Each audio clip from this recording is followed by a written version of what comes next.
أعوذ بالله من الشيطان الرجيم. بسم الله الرحمن الرحيم. يا أيها الذين آمنوا لا تتخذوا عدوي وعدوكم أولياء تلقون إليهم بالمودة وقد كفروا بما جاءكم من الحق يخرجون الرسول وإياكم أن تؤمنوا بالله ربكم إن كنتم خرجتم جهادا في سبيلي وابتغاء مرضاتي تسرون إليهم بالمودة وأنا أعلم بما أخفيتم وما أعلنتم ومن يفعله منكم فقد ضل سواء السبيل إن يثقفوكم يكونوا لكم أعداء ويبسطوا إليكم أيديهم وألسنتهم بالسوء وودوا لو تكفرون لن تنفعكم أرحامكم ولا أولادكم يوم القيامة يفصل بينكم والله بما تعملون بصير. قد كانت لكم أسوة حسنة في إبراهيم والذين معه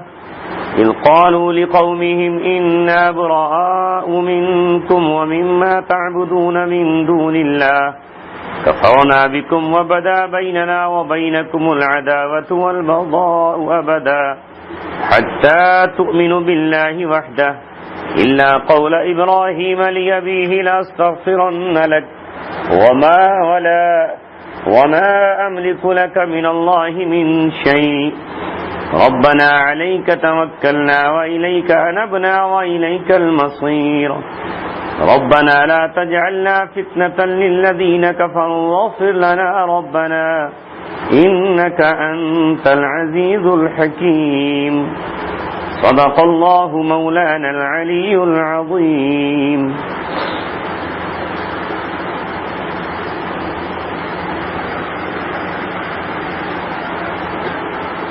یہ چند آیتیں جن کی آپ کے سامنے اس وقت تلاوت کی گئی ہے سورہ ممتحنہ کی آیتیں ہیں. یہ سورت مدنی ہے اور فتح مکہ سے پہلے ایک خاص موقع پر نازل ہوئی ہے.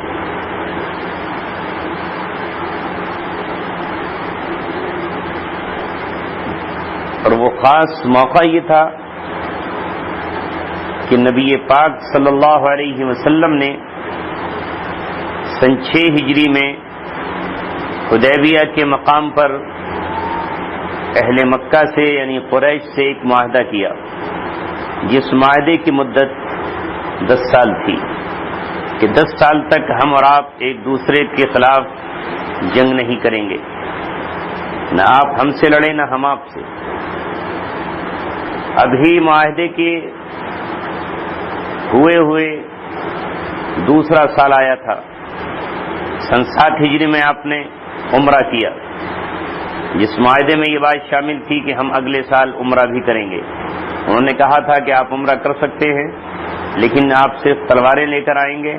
اور وہ نیام میں ہوں گی. اس کے بعد یہ ہوا کہ اس معاہدے میں ایک قبیلہ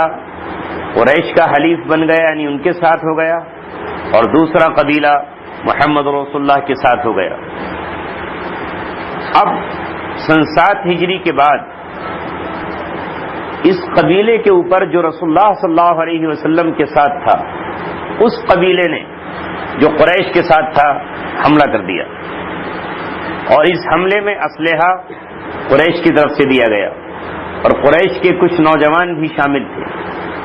اب یہ قبیلہ جو محمد رسول اللہ صلی اللہ علیہ وسلم کا حلیف تھا وہ مدینہ منورہ آیا اور اس نے آ کر آپ صلی اللہ علیہ وسلم سے شکایت کی اور اپنی فریاد رکھی کہ ہمارے مد مقابل جو قبیلہ ہے اس نے ہم پہ حملہ کیا اور اس حملے میں قریش کے نوجوان بھی شریک تھے اور ان کو ہتھیار بھی ان کی طرف سے فراہم کیے گئے. اب آپ ہمیں ہمارے بچوں کا یا ہمارے نوجوانوں کے قتل کا بدلہ دلائیے. آپ صلی اللہ علیہ وسلم نے جب یہ سنا تو آپ غصے سے تمتما اٹھے اور آپ بیٹھے تھے کہ کھڑے ہو گئے اور آپ نے کہا کہ یقیناً تمہارے بے گناہ لوگوں کا جن کا انہوں نے قتل کیا ہے ہم انتقام دلا کر رہیں گے، وہ بہا دلایا جائے گا یا قصاص تمہیں دلایا جائے گا۔ اور آپ صلی اللہ علیہ وسلم نے اپنی طرف سے یہ طے کر دیا کہ قریش نے معاہدہ توڑ دیا۔ 10 سال کے لیے معاہدہ تھا لیکن صرف دوسرے سال ہی میں توڑ دیا گیا۔ اس کے بعد نبی اکرم صلی اللہ علیہ وسلم نے مکے پر چڑھائی کرنے کا فیصلہ کر لیا، کیونکہ معاہدہ ان کی طرف سے توڑا گیا اور چند نوجوانوں کا بھی اس میں شریک ہو جانا پوری قوم کے اس میں شریک ہو جانے کے مترادف تھا۔ جب اس کی بھنک اور خبر ابو سفیان کو لگی کہ محمد رسول اللہ صلی اللہ علیہ وسلم نے یہ کہلا بھیجا ہے کہ معاہدہ ٹوٹ چکا اور اب وہ اس خیال میں نہ رہیں کہ اب ان کا اور ہمارا معاہدہ ہے، تو وہ گھبرائے اور انہوں نے آ کر مدینے میں دوبارہ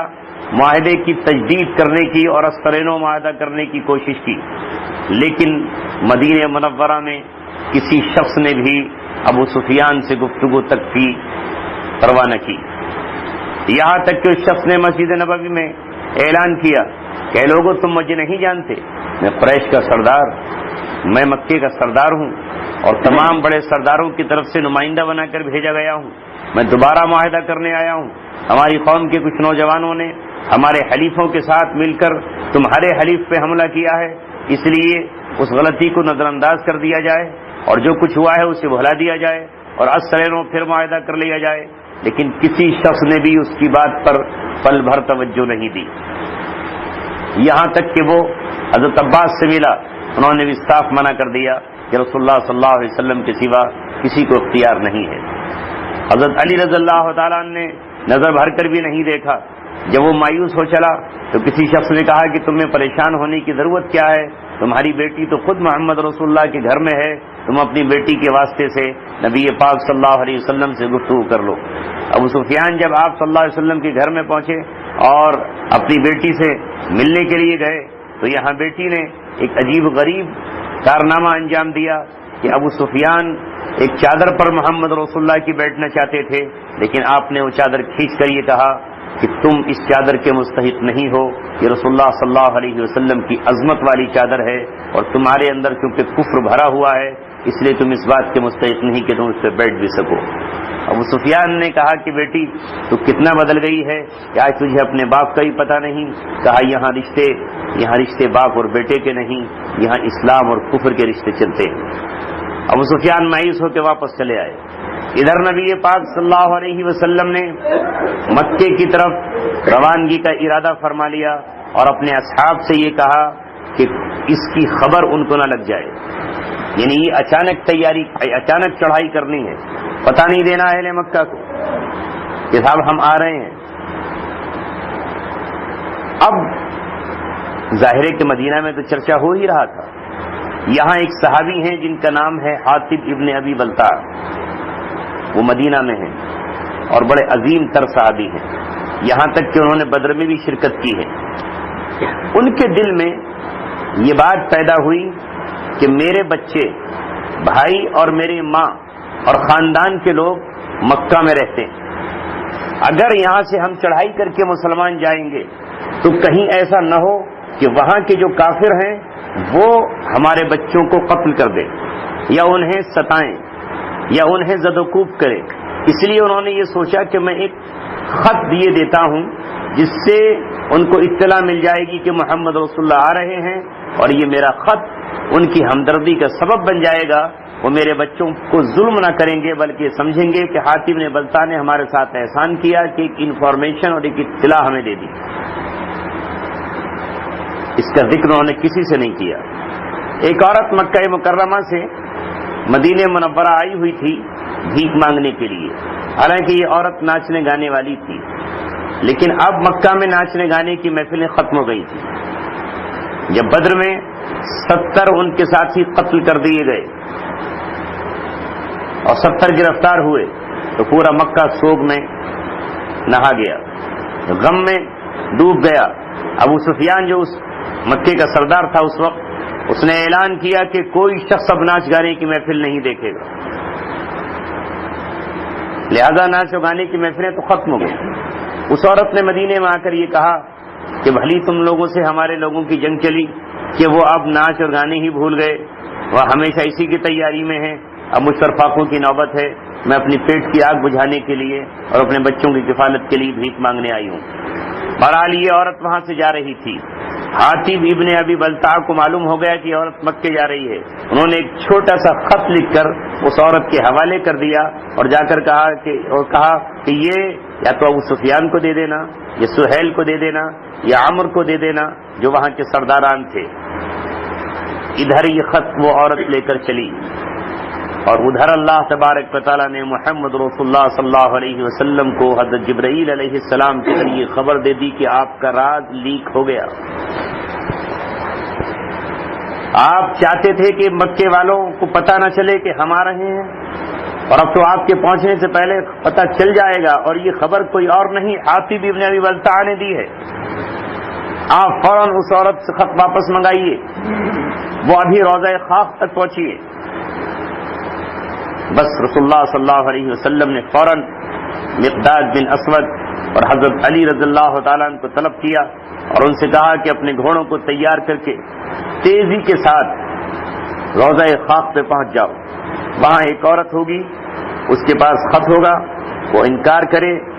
تب بھی اس کی تلاشی لینا، اور کسی حال میں بھی وہ خط وہاں نہیں جانا چاہیے، تمہاری یہ ذمہ داری ہے۔ ادھر حضرت علی رضی اللہ تعالیٰ عنہ اور مقداد بن اسود گھوڑوں پر سوار ہو کر روانہ ہوئے۔ ادھر مسجد نبوی میں حاتب بن بلتع کو بلا لیا گیا۔ حاتب بتاؤ کیا تم نے خط لکھا ہے؟ اب اس خبر کے سننے کے بعد تو پورے مدینہ میں مسلمانوں میں کوہرام مچ گیا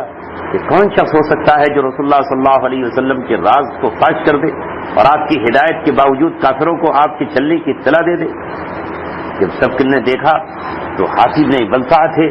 سب حق کا بکا رہ گئے، ششدر رہ گئے، بازو نے دانتوں کے تلے انگلیاں دبا لیں کہ حاتب نے بلتع جیسا آدمی یہ قصور کر سکتا ہے۔ اور حضرت عمر رضی اللہ تعالیٰ عنہ کے تو جوش کی انتہا نہ رہی، ان کا تو خون کھول اٹھا اور انہوں نے تلوار نیام سے کھینچ لی اور نبی پاک صلی اللہ علیہ وسلم سے کہا کہ اللہ کے رسول ذرا اشارہ دیجئے، میں اس منافق کی گردن کاٹ دوں۔ یعنی آپ حضرت عمر رضی اللہ تعالیٰ نے اس فعل کو منافق کا فعل قرار دیا اور ایسے شخص کو واجب القتل سمجھا، بس اشارے کی ضرورت تھی نبی پاک صلی اللہ علیہ وسلم کے کہ اشارہ کریں اور فوراً اس کا سر تن سے جدا کر دیں۔ آپ صلی اللہ علیہ وسلم نے کہا کہ عمر ابھی ٹھہرو، تفتیش کر لوں۔ ادھر تفتیش شروع ہوئی۔ ادھر حضرت علی رضی اللہ تعالیٰ نے اس عورت سے پوچھا کہ تیرے پاس کوئی خط ہے؟ اس نے کہا مجھ پہ کوئی خط نہیں، میں کوئی خط لے کر نہیں آئی۔ اور کہا چپکے سے خط دے دے ورنہ انجام برا ہوگا۔ کہنے لگی ہوتا خط تو تب دیتی نا، میرے پاس کوئی خط ہے ہی نہیں۔ اس کو کچھ پیسے بھی دیے گئے تھے خط کے پہنچانے کے۔ جب حضرت علی رضی اللہ تعالیٰ نے کہا کہ عورت ہوش میں آ،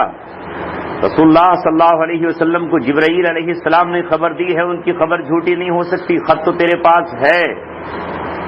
تو یہ مت سمجھ کے عورت سمجھتے ہوئے ہم تجھ پہ ہاتھ نہیں لگائیں گے، ہم رسول اللہ کے حکم کو پورا کریں گے اور تیرا ایک ایک کپڑا اتار کر دیکھیں گے،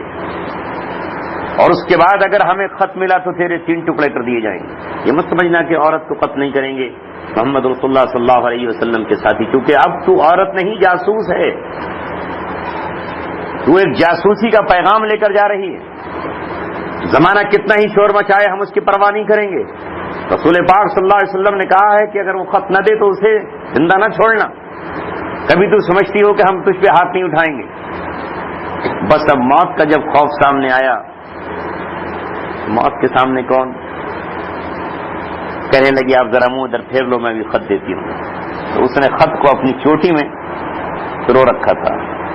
مینڈی کے اندر اس نے ایسے بند، کوئی تلاش میں نہیں ملتا جب تک اس کے بال نہیں کھولا جاتا، مگر وہ سمجھ گئی کہ یہ رسول اللہ صلی اللہ علیہ وسلم کے دیوانے ہیں، جنہیں ان کے آقا نے جو حکم دیا ہے محمد رسول اللہ نے اسے پورا کر کے رہیں گے۔ تو کہا میری جان بخش دو، خط یہ لو۔ وہ خط لے کر واپس آئے۔ ادھر حاتب ابن بلتع کی کلاس لی جا رہی ہے۔ حاتب ابن بلتع نے ہاتھ جوڑ کر کہا اللہ کے رسول میں منافق نہیں ہوں جیسا کہ عمر ابن خطاب سمجھ رہے ہیں، میں مومن ہوں، میرے خط کا مضمون آپ دیکھ لیجئے۔ میرے خط کے مضمون سے میرا اسلام ٹپک رہا ہے. میں نے اس خط میں یہ لکھا ہے کہ اے مکے والو، اللہ کے رسول محمد الرسول اللہ اپنے لشکر کے ساتھ مکے کی طرف چل پڑے ہیں. طوفان کی طرح، آندھیوں کی طرح اور سیلاب کی طرح ان کا لشکر آگے بڑھے گا. اور اگر کسی نے بھی ان کی مدد نہ کی تو اللہ تبارک و تعالیٰ اپنے نبی کی مدد پہ قادر ہے، وہ ان کی مدد کرے گا. اگر میں مرتد ہوتا تو آپ کو اللہ کا رسول نہ لکھتا. اگر میں مرتد ہوتا تو یہ نہ کہتا کہ اللہ اپنے محبوب کی، اپنے نبی کی مدد کرے گا. تو میں نے مرتد ہو کر، یہ منافق ہو کر یہ خط نہیں لکھا ہے. میں نے اپنے بچوں کی محبت میں اور اپنے خاندان کی حفاظت کے لیے خط لکھ دیا. میں نے یہ سمجھا کہ میں باہر یمن کا رہنے والا ہوں، میرا کوئی قبیلہ اور کنبہ مکے میں نہیں ہے، اس لیے کہیں ایسا نہ ہو کہ جب ہم ادھر سے لشکر کشی کریں تو مکے والے جھلا کر ہمارے خاندان پہ پل پڑے اور وہ ان مسلمانوں کا قتل کر دیں. بس یہ میرے غرض سے اس کے سوا کچھ اور نہیں تھا. لیکن حضرت عمر بار بار کہہ رہے نہیں، اللہ کے رسول یہ شخص کا بہانہ ہے، یہ جھوٹ بول رہا ہے، اسے زندہ رہنے کا حق نہیں ہے، یہ جاسوس کے حکم میں آ چکا ہے. اللہ کے رسول صلی اللہ علیہ وسلم نے کہا کہ عمر دیکھیں کہ واقعی اس کے خط کا مضمون یہی ہے جو اس نے کہا ہے یا کوئی اور ہے. علی ابن طالب کو آنے دو. جب حضرت علی رضی اللہ تعالیٰ عنہ تشریف لائے تو ان سے وہ خط لیا گیا اور اس کو جب پڑھ کر دیکھا تو وہی مضمون تھا جو حاتب ابن ابی بلتع نے بیان کیا تھا. ایک تو خط کا مضمون وہی تھا اور دوسرے حاتب ابن ابی بلتع وہ شخص تھے کہ جنہوں نے بدر میں بھی شرکت کی تھی. بدر میں شرکت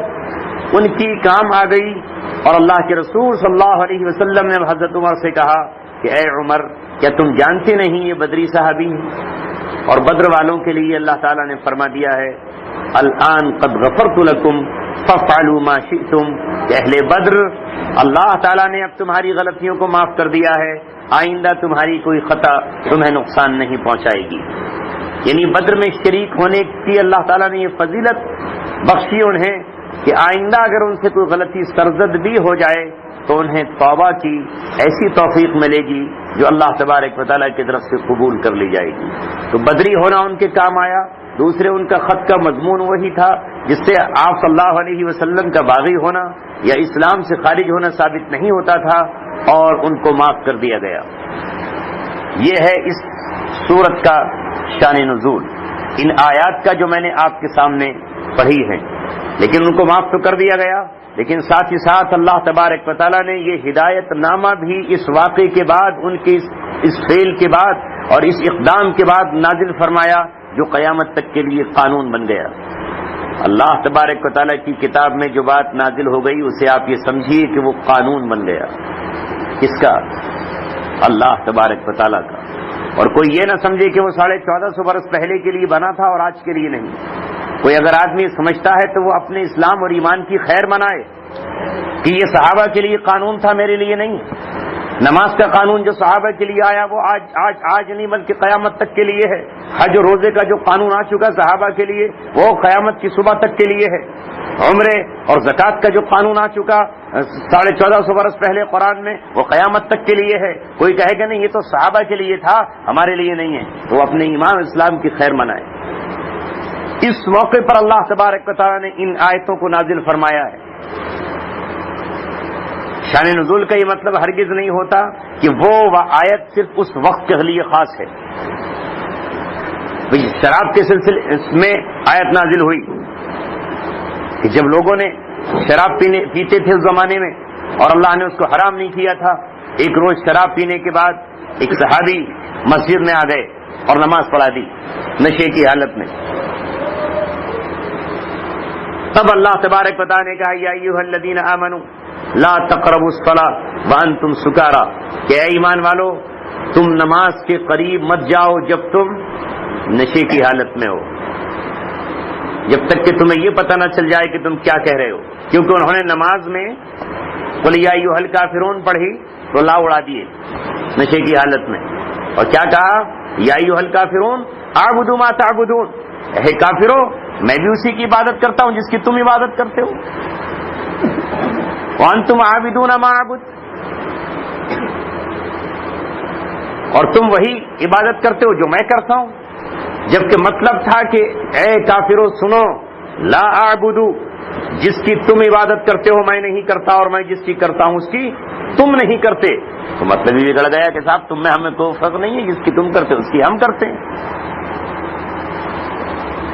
اب اس آیت کا یہ مطلب تو نہیں ہے کہ اس واقعے کے ساتھ خاص ہو گئی ہے، بلکہ یہ حکم قیامت تک کے لیے ہو گیا۔ اور اب انہوں نے شراب کو چھوڑ دیا، نماز کو نہیں چھوڑا۔ تو اس کی الٹی تعبیر کر لے کہ صاحب قرآن نے تو کہا جب نشے کی حالت میں ہو، میں نشے کی حالت میں جاؤں گا نہیں مسجد، 5 وقت کا نماز آئے وہ ڈرنک کر لی اس نے، کوئی میں تو قرآن نے کہا جب نشے کی حالت میں ہو تو مت جانا، تو میں تو نشے کی حالت میں ہوں، فجر میں بھی نشے میں اور عشاء میں بھی نشے میں۔ مفسرین نے لکھا ہے کہ پھر لوگوں نے کیا کیا، جو قریب کے اوقات ہیں تب چھوڑ دیا، یعنی عشاء کے بعد پی لی، فجر تک نشہ اتر گیا، فجر کے بعد پی لی، ظہر تک اتر گیا، بیچ میں عصر مغرب عشاء اس میں نہیں پی۔ آج کا زمانہ ہوتا ہمارا تو کہتے کہ ہم تو نشے کی حالت میں، قرآن نے کہہ دیا۔ خود بدلتے نہیں، قرآن کو بدل دیتے ہیں، ہوئے کس درجہ بے توفیق فقیہان حرم۔ پھر اس کے بعد ایک واقعہ پیش آیا، ایک محفل چلی اور اس محفل میں تو میں ہو گئی، گالم گلوچ ہو گئی، اور حضرت سعد بن وقاص رضی اللہ تعالیٰ عنہ کے کسی نے یا انہوں نے کسی کے اٹھا کر اونٹ کی ہڈی ماری اور سر سے خون بہنے لگا۔ اب یہ مقدمہ نبی پاک صلی اللہ علیہ وسلم کی خدمت میں جانے والا ہے، کیونکہ وہاں تو اسلام کا قانون یہ ہے کہ اگر کسی نے زخم لگایا ہے تو بدلے میں زخم لگایا جائے گا۔ اگر زخمی مطالبہ کرے کہ میرے زخم کا بدلہ مجھے دلایا جائے تو زخم ہی لگے گا، رپورٹ ہو کے کام نہیں چلے گا کہ صاحب بعد میں دیکھیں گے 324 بن جائے گی، 323 بن جائے گی، آپ کا زخم کتنا ہے، زخم ہلکا دھاردار ہے تو یہ بنے گی اور وہ ہے تو وہ بنے گی، اور سامنے والے کو کچھ نہیں کہا جائے گا، مقدمہ چلے گا، پھر دیکھیں گے۔ لیکن وہاں تو اگر وہ یہ کہے کہ میرے زخم سے خون بہ رہا ہے اور مجھے بھی ایسا ہی زخم چاہیے، یہ سامنے والے نے میرا دانت توڑ دیا ہے تو وہ دانت ہی اس کا توڑا جائے گا، یہ سامنے والے نے آنکھ پھوڑ دی ہے اور وہ کہے کہ میں تو اس کی آنکھ ہی پڑوانا چاہتا ہوں، میں اس کے سوا کسی پر راضی نہیں ہوں گا، تو وہی قصاص کہلائے گا۔ قصاص کے معنی برابری، قصاص کے معنی ہے برابری کے، مساوات کے، ان النفس بالنفس والعین بالعین والانف بالانف والاذن بالاذن، کان کے بدلے میں کان، ناک کے بدلے میں ناک، آنکھ کے بدلے میں آنکھ، والسن بالسن، دانت کے بدلے میں دانت، والجروح قصاص، اور زخموں کی بھی برابری۔ تو اب جب مقدمے میں جا رہے ہیں تو رسول اللہ صلی اللہ علیہ وسلم کی طرف حضرت عمر ابن خطاب کے دل میں یہ آرزو پیدا ہوئی، انہوں نے اللہ سے دعا کی، اللہم بین لنا بیانا شافیا فی الخمر، اے اللہ شراب کے سلسلے میں واضح بیان نازل فرما دیجیے، کیونکہ ابھی تک حرمت کا اعلان نہیں آیا تھا۔ پہلی مرتبہ یہ بات آئی کہ تم پیڑوں سے شراب بھی بناتے ہو، نشاور چیزیں بھی بناتے ہو، اور تم کچھ اور چیز بھی اس سے تیار کرتے ہو، رزق بھی لیتے ہو، لیکن اس کے ساتھ لفظ حسن کہہ کر بتا دیا کہ یہ جو شراب بناتے ہو یہ بہتر نہیں ہے۔ پھر سوال کیا گیا یسألونک عن الخمر والمیسر، کہ وہ آپ سے جوئے اور شراب کے بارے میں پوچھتے ہیں، تو قرآن نے کہہ دیا کہ ہاں اس میں نفع بھی ہے، لیکن وَإِثْمُهُمَا أَكْبَرُ مِن نَفْعِهِمَا، لیکن ان کا نقصان اس کے نفع سے زیادہ ہے۔ تو بعض لوگوں نے اسی وقت اس کو ترک کر دیا۔ تیسری مرتبہ یہ آیا کہ تم نشے کی حالت میں ہو تو نماز کے قریب مت جانا، یعنی نماز کو تو پڑھنا لیکن اس کے قریب مت جانا۔ اور چوتھی مرتبہ پھر اللہ تعالیٰ نے بیان شافی نازل فرما دیا، جب وہ واقعہ پیش آیا، حضرت عمر نے اللہ سے دعا کی، اللہ تعالیٰ نے کہا کہ انما الخمر والمیسر والانصاب والازلام رجس من عمل الشیطان، کہ یہ شراب، یہ جوا اور یہ بت اور یہ پھانسے، یہ جوئے کے تیر، یہ گندگی ہے، ناپاکی ہیں، بچو اب ان سے، حرام ہو گئی۔ تو معلوم مجھے یہ بات اس لیے عرض کرنا پڑے گی، کوئی یہ کہے کہ وہ شراب کی حرمت تو صرف اس واقعے کے لیے تھی، وہاں لٹ جل گیا تھا، وہاں ہڈی سے سر پھاڑ دیا تھا، اب اگر کہیں لوگوں میں ایسا ہو جائے تو شراب ان کے لیے ناپاک ہو جائے گی، باقی لوگوں کے لیے حلال ہے۔ تو شان نزول کا یہ مطلب ہرگز نہیں ہوتا کہ 1450 برس پہلے کوئی واقعہ پیش آیا ہے تو اس واقعے کے لیے 7 آیت خاص ہو جائے، بلکہ وہ قانون کی شکل اختیار کر لیتی ہے۔ لہذا اب اس آیت کی دیکھیے اور ترجمہ دیکھیے اور تفسیر دیکھیے۔ یا ایھا الذین آمنوا، اے ایمان والو، بات صرف صحابہ سے نہیں ہو رہی، مخاطب تو صحابہ ہے، شان نزول تو صحابی ہیں، عاطف بن ابی بلتع ہیں، لیکن اس کے بعد یہ ڈائریکشن دی جا رہی ہے، یہ آرڈر دیا جا رہا ہے کس کو، ایمان والوں کو، وہ ایمان والا اس صدی کا ہو یا آج کی صدی کا ہو، ورنہ یہاں کیا تھا، یا ایھا الصحابہ، یا اصحاب رسول اللہ، یہ لفظ آنا چاہیے تھا، یا عاطف بن بلتع کو خطاب کیا جانا چاہیے تھا کہ اے عاطف بن بلتع ایسا آئندہ مت کرنا، بلکہ اللہ تعالیٰ نے کہا یا ایھا الذین آمنوا، اے ایمان والو، لا تتخذوا عدوی وعدوکم اولیاء، اے ایمان والو میرے دشمنوں کو اور اپنے دشمنوں کو دوست نہ بناؤ۔ صرف ایک واقعہ پیش آیا ان کی زندگی میں، اور وہ بھی دوستی نہیں کر رہے تھے، خط لکھ رہے تھے، صرف ایک خط لکھا ہے، ایک چھوٹی سی پرچی لکھی ہے، کوئی اور تعاون نہیں کیا ہے، اسلحہ نہیں دیا ہے، ویسے جا کر کوئی مدد نہیں کی ہے، اپنے افراد ادھر کھڑے نہیں کیے، لیکن اللہ تعالیٰ اس کو بھی دوستی قرار دے رہا ہے، کہہ رہا ہے یا ایھا الذین آمنوا لا تتخذوا عدوی وعدوکم اولیاء، میرے دشمنوں کو جو مجھے ایک نہیں مانتے، جو میرے نبی کو آخری پیغمبر نہیں مانتے، وہ میرے دشمن ہے، پہلے اپنے دشمن قرار دیا۔ تم مجھ سے محبت کرتے ہو اور میرے دشمنوں سے دوستیاں، جو میری ذات میں کیڑے مکوڑوں کو شریک کرتے ہیں، جو پتھروں اور کنکروں کو میرے برابر ٹھہراتے ہیں، ان سے تم دوستی، جو اللہ تبارک و تعالیٰ کی حقیر مخلوق کو اللہ تبارک و تعالیٰ کا درجہ دیتے ہیں، عدوی وہ میرے دشمن ہیں، وعدوکم اور اپنے دشمنوں کو تمہارے بھی دشمن ہیں۔ اولیاء دوست مت بناؤ۔ یہ دوستی ہوئی کہ تم نے رسول اللہ صلی اللہ علیہ وسلم کے لشکر کی خبر ان کو دے دی کہ وہ آ رہا ہے، تاکہ وہ تیاریاں کر لیں، تاکہ وہ بیرکٹنگ کھڑی کر لیں، تاکہ وہ مورچوں میں چھپ جائیں، تاکہ وہ آپ کو شکست دینے کے لیے منصوبہ بندی کر لیں۔ تلقون الیہم بالمودہ، تم ان سے دوستی کے، ان کی طرف دوستی کے پیغام بھیجتے ہو، تم ان کی طرف دوستی کے خط بھیجتے ہو۔ وقد کفروا بما جاءکم من الحق، حالانکہ وہ لوگ ہیں جنہوں نے جو حق تمہارے پاس آیا ہے وہ اس کا انکار کر چکے۔ وہ حق جو تمہارے پاس آیا ہے قرآن، وہ جو تمہارے پاس آئی ہے شریعت، وہ اس کا انکار کر چکے ہیں۔ وقد کفروا، حالانکہ وہ کفر کر چکے ہیں اس چیز کا، جاءکم من الحق، جو حق تمہارے پاس آیا ہے۔ یہ تو اللہ نے کہا کہ حق کا انکار کرنے والوں سے تمہارا کیا مطلب، اور پھر آگے بتایا کہ تمہیں شرم نہیں آتی، تم اپنے دلوں کو بھول گئے، وہ بھول گئے تم کہ جب انہوں نے تمہارے رسول کو، جن سے تم محبت کرتے ہو اور جن سے محبت کرنا تمہارے ایمان کی علامت ہے، شہر سے نکالا، یخرجون الرسول، جو رسول کو نکال رہے ہیں، وَإِيَّاكُمْ، اور تمہیں بھی۔ وہ دن بھول گئے کہ جب مکہ سے تمہیں نکال کے مدینے میں کھڑا کر دیا تھا، اور کیوں نکالا تمہیں، تمہارا کیا جرم تھا؟ تم نے انہیں ستایا نہیں، لوٹا نہیں، مارا نہیں، کچھ نہیں کیا تم نے، کیا جرم تھا تمہارا؟ ان تؤمنوا باللہ ربکم، یہ کہ تم ایمان لائے اللہ پر، اپنے رب پر، ایمان کی بنیاد پر انہوں نے تمہیں اور تمہارے رسول کو نکال باہر کیا، پھر بھی تم ان کے ساتھ دوستی کا ہاتھ بڑھا رہے ہو اور انہیں خبریں پہنچا رہے ہو۔ ان کنتم خرجتم جہادا فی سبیلی وابتغاء مرضاتی، اگر تم نکلے میرے راستے میں جہاد کرنے کے لیے اور میری رضامندی کو تلاش کرنے کے لیے، تو تسرون الیہم بالمودہ، تو ان کی طرف دوستی کے چپ کے پیغام بھیجتے ہو، چھپا کر پیغام بھیجتے ہو کہ کسی کو پتہ نہ چل جائے۔ اس عورت کو دیا کہ چوٹی میں چھپا لے اور راستے میں کسی کو نہ دے، تم چپکے سے، یعنی ایک طرف تو اللہ تبارک و تعالیٰ کے دین کو بلند کرنے کے لیے تم بدر میں نکلے، احد میں نکلے،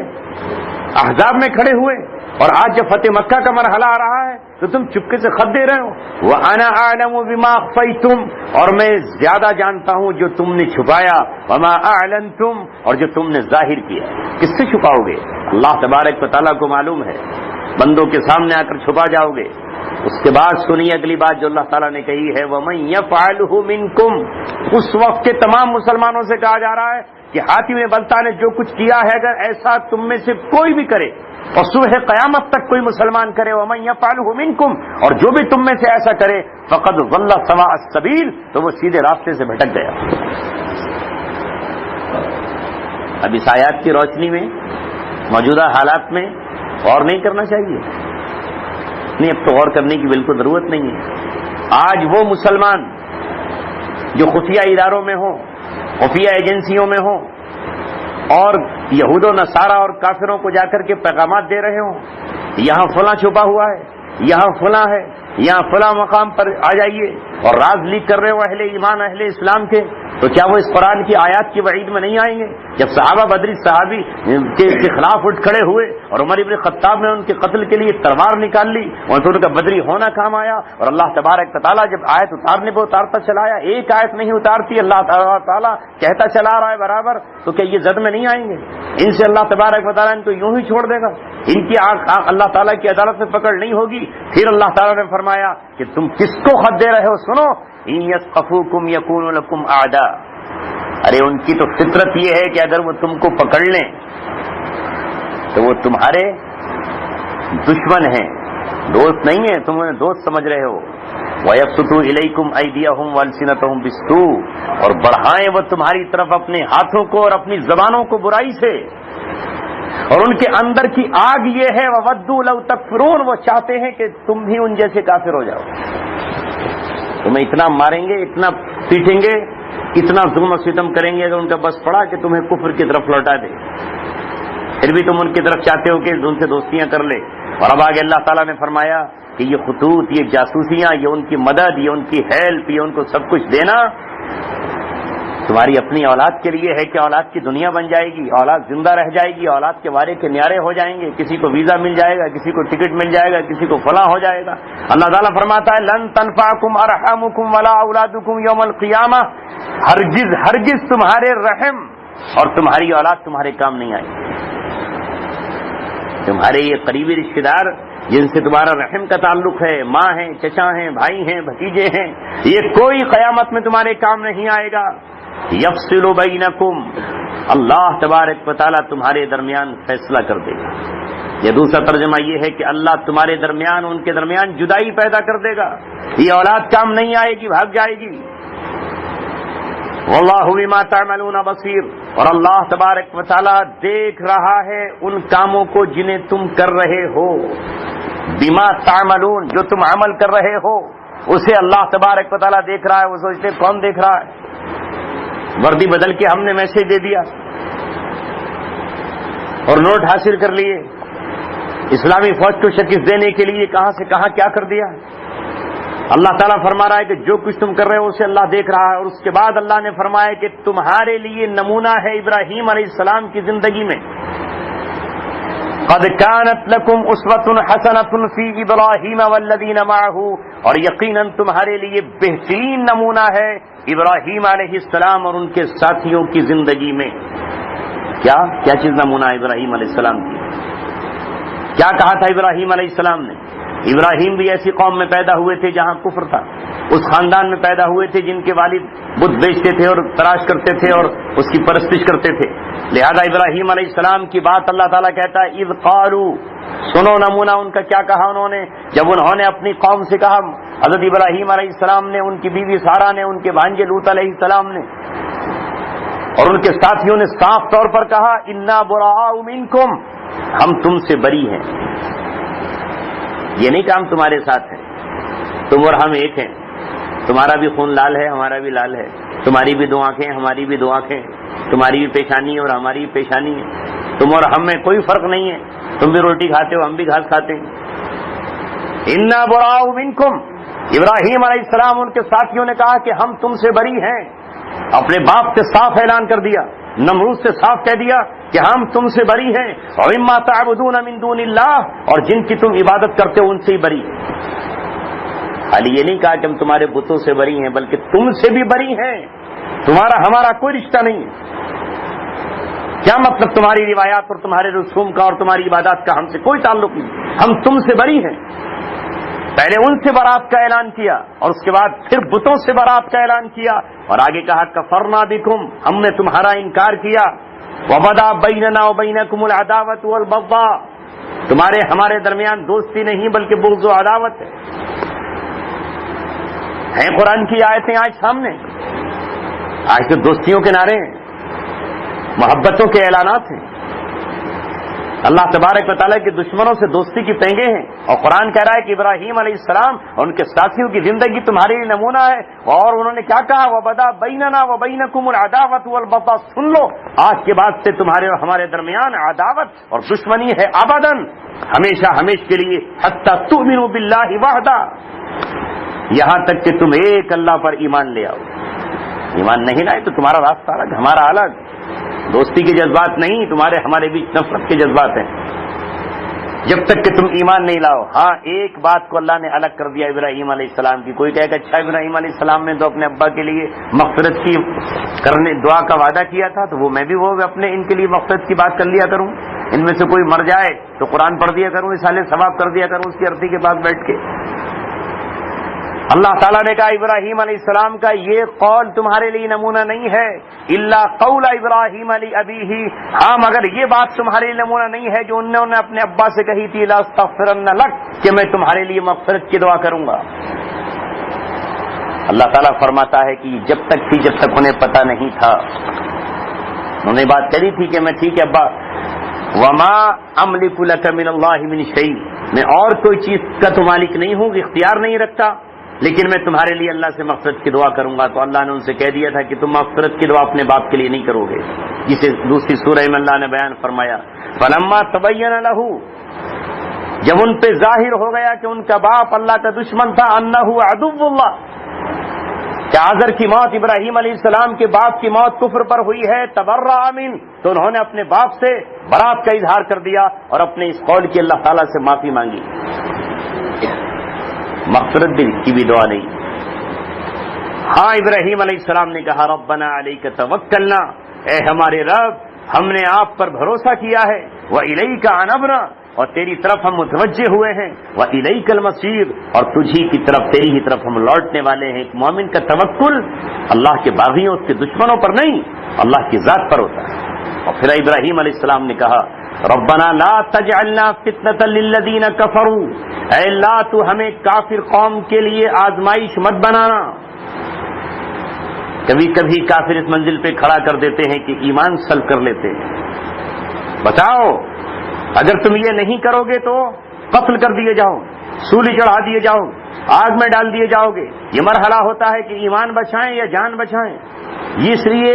اب یہ مرحلہ کوئی آسان تو نہیں ہے کہ چمڑی ادھڑ رہی ہو، گوشت جسم سے نوچا جا رہا ہو، یا قید میں ڈالا جا رہا ہو، الٹا لٹکا کے مارا جا رہا ہو اور قید میں رکھ دیا گیا ہو، اور اس وقت اس سے کہا جائے کہ بولو اسلام قبول کرو گے یا ہمارا باطل مذہب قبول کرو گے۔ یہ آزمائش، اس ایسی آزمائش سے ابراہیم علیہ السلام نے بھی پناہ مانگی، اور اللہ تعالیٰ نے اس دعا کو نقل کر کے مومنین سے کہا کہ کافروں کے فتنے سے بچنے کی دعا مانگا کرو، کیونکہ وہ تم سے کبھی کبھی ایسی آزمائش میں ڈال دیں گے کہ ایمان چلا جائے گا،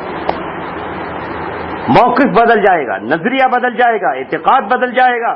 جس چیز کو لے کر چلے تھے وہ چیز وہ چھیننا چاہیں گے، کہیں ڈرا کر، کہیں دھمکا کر، کہیں کرسیوں کو لالچ دے کر، کہیں تمغے اور سر پر تاج کا لالچ دے کر کہ اگر ادھر آؤ گے تو ہم تمہارے سروں پہ تاج باندھ دیں گے، ہم تمہیں یہ انعام دیں گے، ہم تمہیں پرسکار دیں گے، ہم تمہاری یادگار قائم کریں گے، یہ ہم تمہیں دے دیں گے۔ تو اللہ تعالیٰ سے ابراہیم علیہ السلام نے کہا ربنا لا تجعلنا فتنة للذین کفروا، اے ہمارے رب ہمیں کافروں کے لیے آزمائش مت بنانا، فتنہ مت بنا دے۔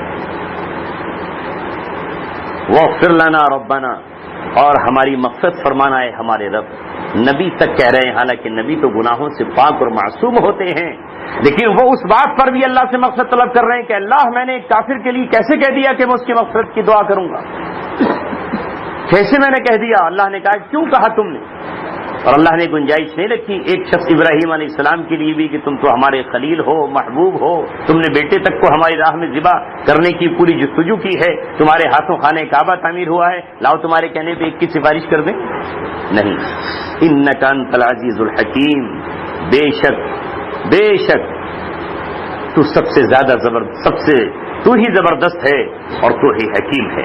اب یہ ابراہیم علیہ السلام کی سیرت کو نمونہ بنا کر یہ دھوکہ ہو سکتا تھا کہ شاید ابراہیم علیہ السلام کا ہر عمل ہمارے لیے نمونہ ہے، فرمایا نہیں، تمہارے لیے اب نمونہ ہے محمد رسول اللہ صلی اللہ علیہ وسلم کی زندگی۔ محمد رسول اللہ نے جو ابراہیم کی سیرت اپنائی ہے، جو ان کی سنتیں اپنائی ہیں، وہ تمہارے لیے نمونہ ہے۔ لقد كان لكم في رسول الله اسوة حسنہ، تمہارے لیے محمد رسول اللہ کی زندگی میں بہترین نمونہ موجود ہے۔ لمن كان يرجو الله واليوم الآخر، اس شخص کے لیے جو اللہ پر آخرت پر ایمان رکھتا ہو۔ ومن يتولى، اور جو پھر جائے، اللہ کے رسول کو اپنا نمونہ نہ بنائے، کسی اور کو ماڈل بنائے، کسی اور کو ہیرو بنائے، کسی اور کے پیغام پر چلے کہ ہمارے لیے تو صاحب فلاں صاحب جو اللہ کے رسول کو بھی نہیں مانتے تھے، ان کی زندگی ہمارے نمونہ ہے، وہ ہمارے لیے آئیڈل ہے، ان کا بنایا ہوا قانون یا ان کی گزاری ہوئی زندگی ہماری نمونہ ہے، وہ اس طرح انقلاب لے کر آئے، ہم ایسے انقلاب لائیں گے، انہوں نے یوں خدمت کی انسانیت کی، ہم یوں کریں گے، ہرگز نہیں۔ اللہ تبارک و تعالیٰ فرماتا ہے وَمَن يَتَوَلَّ، جو ان کی زندگی کو نمونہ بنانے سے کترائے، پہلو پھیر جائے، فَإِنَّ اللَّهَ غَنِيٌّ الْحَمِيدٌ، فَإِنَّ اللَّهَ هُوَ الْغَنِيُّ الْحَمِيدُ، تو اللہ تبارک و تعالیٰ بے نیاز، جاؤ چلے جاؤ، اللہ کو کوئی ضرورت نہیں ہے، هو الغنی، وہ بے نیاز ہے، حمید، اور وہ خود تعریف کے قابل ہے، تو مت کرو اس کی تعریف، مت پڑھو سبحانک اللہم، مت کہو الحمدللہ رب العالمین، مت کہے کوئی الحمدللہ، نہ کہے کوئی اللہ اکبر، وہ تمہاری زبان کی تعریفوں کا بھوکا ہے، ہرگز نہیں۔ بلند آسمان اس کی بلندیوں کا اعلان کر رہے ہیں، اونچے اونچے پہاڑ اس کی عظمتوں کا اعلان کر رہے ہیں، بہتے دریا اس کی تسبیح پڑھ رہے ہیں، یہ چہچہاتی ہوئی چڑیاں اور یہ بلبلیں اللہ تبارک و تعالیٰ کے ترانے گا رہی ہیں، یہ دریا یہ شور مچاتے ہوئے یہ دریا یہ سب اللہ تبارک و تعالیٰ کے لیے نغمہ خواں ہیں۔ اللہ تبارک و تعالیٰ کی تعریف و حمد و ثنا میں سینکڑوں مخلوق ہیں اور ہزاروں مخلوق اللہ تعالیٰ کی لگی ہوئی ہے، وہ بے نیاز ہے اگر تم اپنے نبی محمد صلی اللہ علیہ وسلم کی سیرت کو نہ اپناؤ۔ اللہ تبارک و تعالیٰ ہم سب کو عمل سے توفیق عطا فرمائے۔ اللهم صل على محمد وعلى آل محمد كما صليت على إبراهيم وعلى آل إبراهيم إنك حميد مجيد ربنا ظلمنا أنفسنا وإن لم تغفر لنا وترحمنا لنكونن من الخاسرين۔ اے اللہ ہمارے گناہوں کو معاف فرما، اے اللہ ہم سب کی خطاؤں کو درگزر فرما، اے رب ذوالجلال یہ موقع اپنی کتاب کی تلاوت اور تلاوت کے ساتھ اس کے ترجمے اور معنی کو سمجھنے اور بولنے کے لیے موقع عنایت فرمایا۔ اے مولا ان آیات پہ ہمیں عمل نصیب فرما، ان آیات کو ہماری نظروں کے سامنے تازہ کر دے اور ہماری زندگیوں میں انہیں جاری فرما دے، ہم کفر سے نفرت کرنے والے ہوں اور اسلام سے محبت کرنے والے ہوں، تیرے دشمنوں کو دشمن جان کر ان سے بغاوت کرنے والے ہوں اور تیرے دوستوں کو دوست جان کر ان سے محبت کرنے والے ہوں۔ اے اللہ ہمیں اپنے رسول کی سیرت پر چلنے کی